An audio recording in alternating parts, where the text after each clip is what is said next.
We have a border, strong, and we have a shape, and that shape doesn't just go straight up. That shape is amorphous when it comes to the atmosphere. And if we had the most clean air, and I think we do, we have very clean air, we have the cleanest air we've had in many, many years. But the problem is that other countries, like China, which has air that's a little bit rough, it blows. And no matter what you're doing down here, the air up here tends to get very dirty because it comes in from other countries where their air isn't so clean. And the environmentalists refuse to acknowledge that. Hold on. So you telling me that we have the cleanest air, but when the air blows from other countries over to where we are, y'all polluting our air? Shut the fuck up! Nobody asked for your opinion.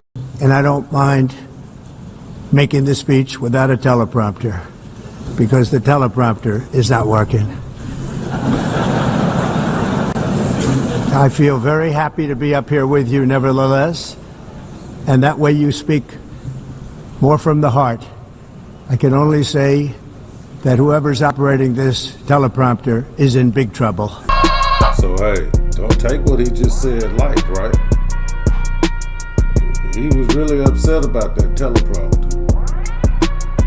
It ain't just gonna be like somebody like a joke. He didn't say it like it was a joke. Nah. Think about who we talking about.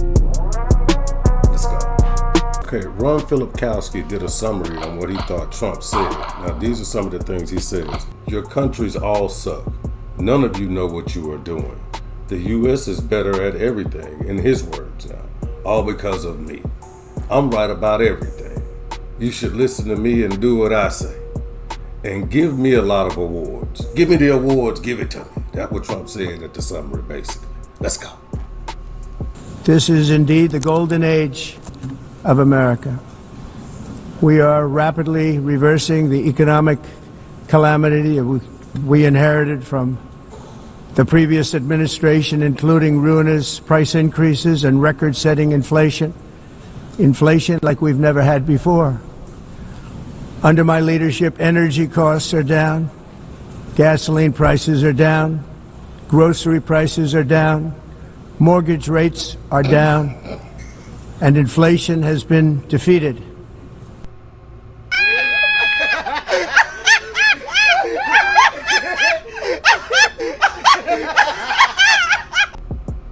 .999% of that was probably true. The rest of that was not true. You lying. Our message is very simple. If you come illegally into the United States, you're going to jail, or you're going back to where you came from, or perhaps even further than that. You know what that means? No, Trump. What do you mean by that? I would like to know. Could you explain yourself on that? I mean, back to the country or something worse? What's worse? We have reasserted that America belongs to the American people, and I encourage all countries to take their own stand in defense of their citizens as well. You have to do that because I see it.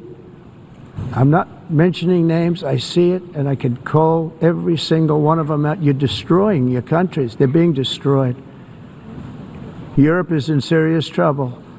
They've been invaded by a force of illegal aliens like nobody's ever seen before. Illegal aliens are pouring into Europe. Nobody is ever, and nobody's doing anything to change it, to get them out. It's not sustainable. And because they choose to be politically correct, they're doing just absolutely nothing about it. And I have to say, I look at London where you have a terrible mayor, terrible mayor. And it's been so changed. Now they want to go to Sharia law, but you're in a different country. You can't. There is no Sharia law in London. The mayor of London does not want to bring Sharia law to London. Again, he's just making this shit up. And it's because the mayor of London has criticized him. That's all it is. That's like the sum total of Trump's objections. And so he has to concoct this wild, elaborate fantasy like a toddler does when another toddler or when somebody else doesn't like him or disagrees with him. It's like, oh, you just don't like me? Well, you suck. And you know, and it just creates this, again, this elaborate fiction to villainize and demonize the other person. Just accept the fact that he doesn't like you and move on. What makes the world so beautiful is that each country is unique. But to stay this way, every sovereign nation must have the right to control their own borders. You have the right to control your borders, as we do now, and to limit the sheer numbers of migrants entering their countries and paid for by the people of that nation that were there and that built that particular nation at the time. They put their blood, sweat, tears, money into that country, and now they're being ruined. Proud nations must be allowed to protect their communities and prevent their societies from being overwhelmed by people they have never seen before, with different customs, religions, with different everything. To protect our citizens, I've also designated multiple savage drug cartels as far as and you see this, and you see it happening right before your eyes. Let's put it this way, people don't like taking big loads of drugs in boats anymore. There aren't too many boats that are traveling on the seas by Venezuela. They tend not to want to travel very quickly anymore. And we've virtually stopped drugs coming into our country by sea. We call them the water drugs. They kill hundreds of thousands of people. Yeah, he said they stopping the water drugs. The water drugs, they put the hold on that. They got a hold on it. He ain't say nothing about the air drugs, nothing about the underground drugs. You know, nothing about the bus drugs, the train drugs. You know what I'm saying? Is they different? But they got the water drugs, so that's good. That's a plus. That's a good thing.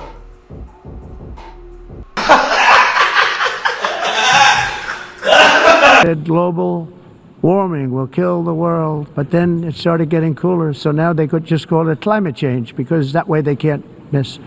It's climate change. Because if it goes higher or lower, whatever the hell happens, there's climate change. It's the greatest con job ever perpetrated on the world, in my opinion. Climate change, no matter what happens, you're involved in that.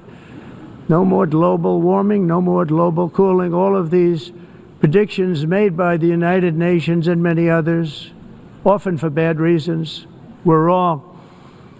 They were made by stupid people that have cost their countries fortunes and given those same countries no chance for success. If you don't get away from this green scam, your country is going to fail. And I'm really good at predicting things, you know. They actually said during the campaign they had a hat, the best-selling hat. Trump was right about everything. And I don't say that in a braggadocious way, but it's true. I've been right about everything.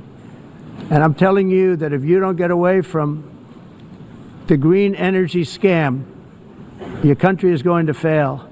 And if you don't stop people that you've never seen before, that you have nothing in common with, your country is going to fail. Trump first couldn't get up the escalator because the escalator stopped right as he was walking up to it, and then the teleprompter shut down right before he was set to give his speech. Who's ever behind that, well done.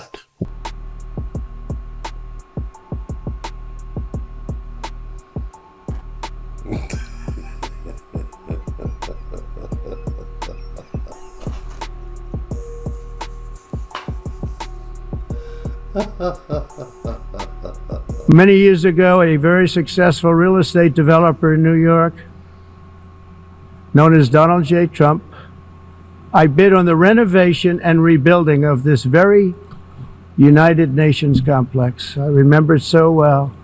I said at the time that I would do it for $500 million, rebuilding everything. It would be beautiful. I used to talk about, I'm going to give you marble floors. They're going to give you terrazzo.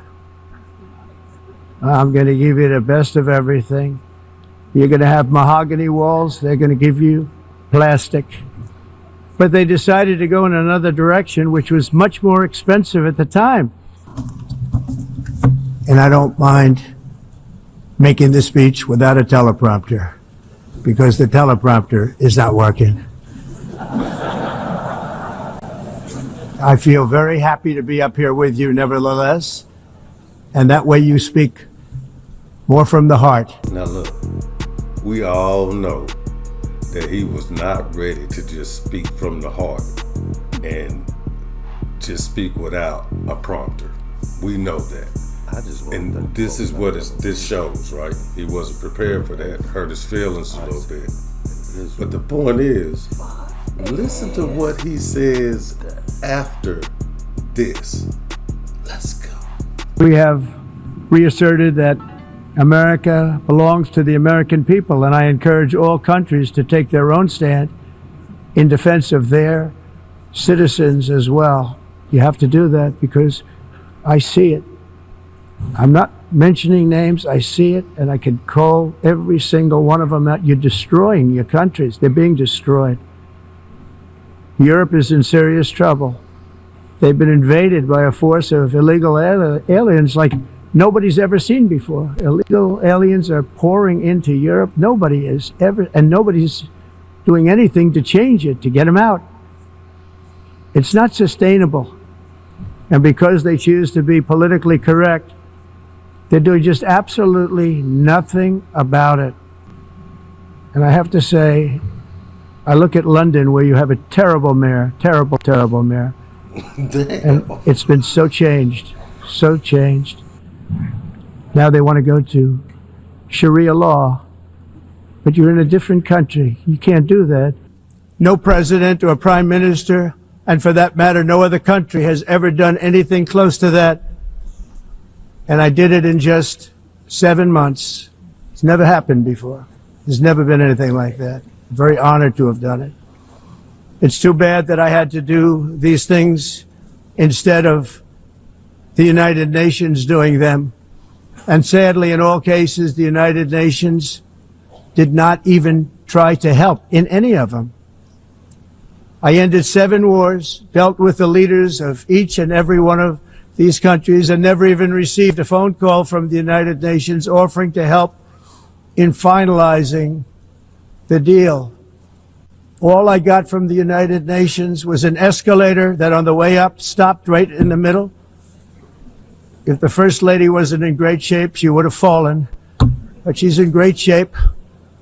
We're both in good shape. We both stood. And then a teleprompter that didn't work. Motherfucker! Sustainable into the future. We're also using tariffs to defend our sovereignty and security throughout the world, including against nations that have taken advantage of former U.S. administrations for decades, including the most corrupt, incompetent administration in history, the sleepy Joe Biden administration. Brazil now faces major tariffs in response to its unprecedented efforts to interfere in the rights and freedoms of our American citizens and others, with censorship, repression, weaponization, judicial corruption, and targeting of political critics in the United States.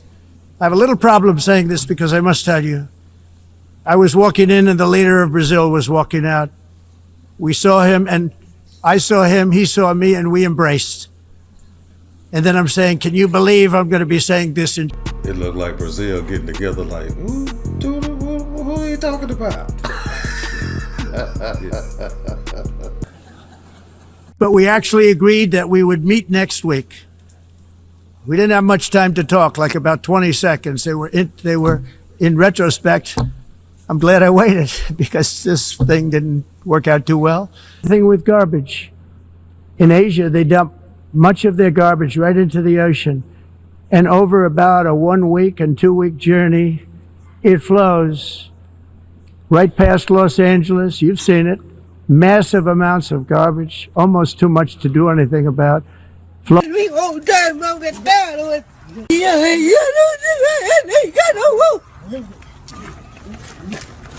He just be right there, cut me all the time. I'm tired. Past San Francisco, and then somebody would get in trouble because he dropped a cigarette. When your prisons are filled with so-called asylum seekers who repaid kindness, and that's what they did. They repaid kindness with crime. It's time to end the failed experiment of open borders. You have to end it now. I can tell you. I'm really good at this stuff. Your countries are going to hell.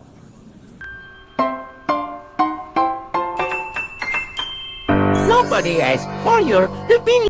Boy, the Most High using him, ain't he? Told you. The Most High puts in charge who he wants in charge. Brother Ab. Remember how he did Pharaoh, right? To show his power over the Egyptians. He's doing the same thing, man. Stay up with the game. Stay up, keep up. Let's go. President of the United States in the Oval Office, in his domain, possessing immense power, is trying to crack down on the speech of a reporter who dares ask him a question. New Orleans. We have to save New Orleans. Mr. President, when are you going to get We're going to be going into New York too. Yeah. Mr. President, And we're going to be going in quiet. You're really obnoxious. I'm not obnoxious, but I'm trying to ask you, what about your plans You are for really Memphis? obnoxious. I'm not obnoxious, but I Okay. am asking, what are your Okay. plans for Memphis? Many people I'm not going to talk to you until I call on you. What are your plans So, for Memphis? who Mr. else? Yeah, go President? ahead. Two things. One, I don't know who that reporter is, but we need more like her. We need more journalists with that kind of gumption. I'm not obnoxious. All I'm trying to do is ask the question.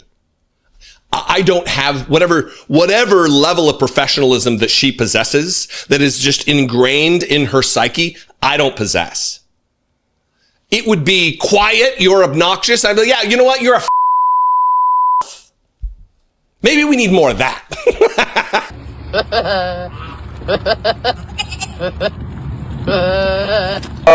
Who else? Yeah, go ahead. Yeah, I just want to sell this free speech question, because you said that you restored free speech in America. Yeah. Is that free speech including for people who are harshly critical of you, for your political opponents, for people who say things you don't I've like? become